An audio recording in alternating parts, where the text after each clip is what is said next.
We've got major news, folks. Things just got real when it comes to the iPhone Fold. Just when I was getting all jelly that the Samsung Knights got their new flashy Z Fold 7, we have news from Korea's ET News that production of foldable OLED displays for Apple's first foldable iPhone has already begun. That's right, this isn't just some future prototype stuck in Cupertino's labs. Actual hardware components are being made right now as we speak. And the supplier? None other than Samsung. Yes, the same Samsung that's been making foldables for years. They're building dedicated production lines at their A3 factory in Asan, South Korea, just for Apple's foldable iPhone panels. The production line is apparently in its final stage and will have the capacity to pump out 15 million 7-inch foldable OLED panels per year. That's a massive commitment, and while Apple reportedly plans to only build 6 to 8 million units in 2026, Samsung's gearing up for more in future years. And if that sounds familiar, it's because that's exactly what happened with OLEDs when Apple first introduced it with the iPhone X. Samsung was the exclusive supplier back then too, and now they're taking the same leads with foldables. So what does that mean for us? It means Apple is serious about foldables. They're not just testing panels, they're scaling production. And while Apple does usually like to diversify suppliers, Samsung's been doing this since 2019 and has the foldable tag game on lock. So it makes sense Samsung's a sole supplier, and honestly, I wouldn't be surprised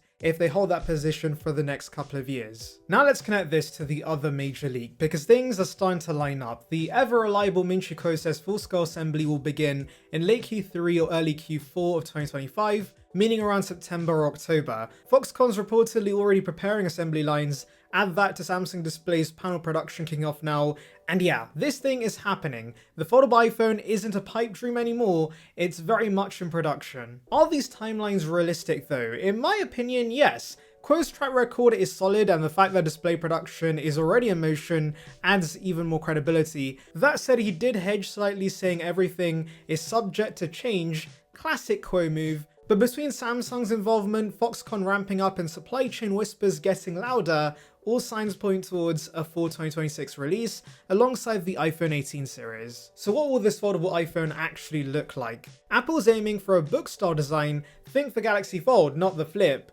Closed, the outer display will be 5.5 inches, super pocketable, and open it up and you're looking at a display that's going to be 7.8 inches, essentially an iPad mini in your pocket. Both displays will use LTPO panels with ProMotion, so buttery smooth 120Hz refresh rates and power efficiency baked in. The inner display's resolution is expected to be 2713 by 1920, while the cover screen comes in at 2088 by 1422. Both are in a 4:3 aspect ratio, which is ideal for productivity, reading, and even watching content in tablet modes. But here's where things get spicy. Apple wants that crease to be invisible. They're reportedly working with lens technology to use ultra-thin glass with integrated touch sensors, meaning no extra layers, less thickness, and more clarity. The result? Nearly 20% thinner panels with improved brightness and weight savings. If they pull this off and the crease really is gone, they're already ahead of Samsung, whose crease is less visible now on the Fold 7, but it's still very much there.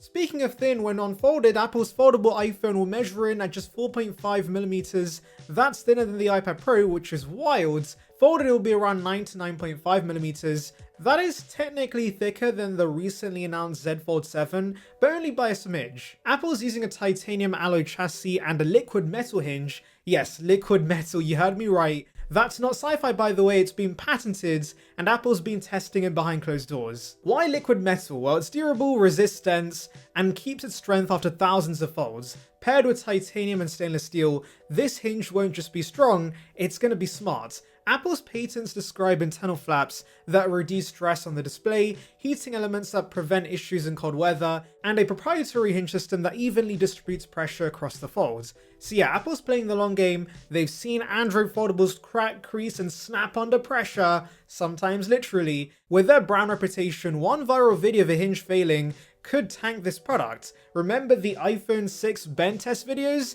They're making sure that doesn't happen. Camera-wise, we're expecting a hole punch selfie camera on the outer display and an under-display camera on the inner screen. Hopefully the under-display camera is better than what Samsung was using for years. In fact, they just got rid of it on the Fold 7 because it was so bad. But here's hoping Apple can work their magic. As for biometrics, Face ID might be off the table, guys. Rumours says that Apple is going to give us Touch ID built into the side button, just like the iPad Air features. It's a practical choice for foldables, and it would avoid the issues trying to jam Face ID under flexible OLED display. Now you may ask, why not add a simple 2D face unlock like Android phones? Well, Apple loves to flex how privacy is at the core of the iPhone, and if it's not secure enough for Face ID standards, they're not doing it. So yeah, expect Touch ID only, and honestly, I'm fine with that. Quick break if you're enjoying this deep dive and you want to stay on top of the latest Apple leaks, hit that subscribe button. I've got more breakdowns like this coming every week, so don't miss out. Back to the foldable, software is going to be key. Don't expect iOS stretched across a larger display. That's gonna suck. Apple's actually likely gonna give us iPadOS instead. That means proper multitasking, floating windows, split screen, and all the productivity tools you would expect from an iPad on a device that fits in your pocket. That's pretty awesome and will make this very appealing to power users who want to multitask on the go. Battery life, as always with foldables, is a concern, but Apple might have a solution. They're reportedly using a 16nm display driver down from the current 28nm, which will drastically improve efficiency. Combine that with Apple's A20 Pro chipset, I'm assuming that's what the iPhone 18 series and this iPhone Fold is going to use, and their usual tight software integration, and we might actually see decent battery life despite the compact form factor. Also in the mix, a dual cell battery setup similar to what Samsung does. This helps balance power delivery across the two halves of the device and improves heat dissipation. Apple's all about efficiency, so this approach makes sense. No exact mAh numbers just yet, but don't count them out. We could be surprised. Now let's address the elephant in the room, pricing. Reports suggest this thing might cost at least $2,000, maybe as high as $2,500. That's double a Pro Max. So who's this for? Well, it's clearly not for your average iPhone user. This is a Halo product. It's made for Apple's most loyal fans, early adopters, and tech enthusiasts who want the absolute cutting edge. I guess it's similar to the Vision Pro in this aspect. Apple's reportedly planning to produce 6 to 8 million units in 2026, and remember, Samsung's facility can only crank out 15 million panels per year, so Apple's keeping things limited for the time being, testing the waters before going all in. They're playing it smart, and even if the foldable iPhone doesn't hit mainstream volumes right away, it does offer something unique: the ability to replace your iPhone and your iPad with one device. For creators, mobile gamers, and professionals on the go, that's a big deal, and it sets the stage for more. Foldable iPads and MacBooks are rumored to be in development. This iPhone is clearly just the beginning, and if the hinge is reliable and the crease does disappear and the software delivers, expect Apple to scale this up to larger screens in the years ahead. So the question is, would you buy one? Would you drop $2,500 for Apple's first foldable? Let me know in the comments.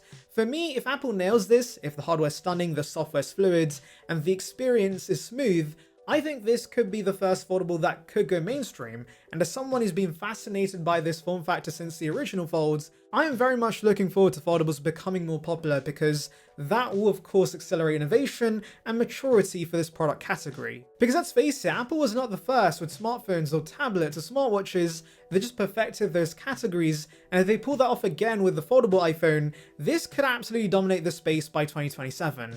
That said, I'll be honest, Apple has been over-promising as of late. Just look at Apple Intelligence. Remember when Siri was supposed to get life-changing upgrades? We're over a year out from that announcement and we're still waiting for those changes. So yes, I'm also a bit skeptical. What if this does not solve any of the issues Android users currently face? If Apple does promise to change the game, they better deliver. No half-baked software, no visible creases, no hinge issues. We've seen what happens when things don't live up to the hype, and I'm hoping this does. Anyway, thanks for watching. Like this video if you enjoyed this breakdown. Subscribe for more Apple deep dives, and I'll catch you in the next one.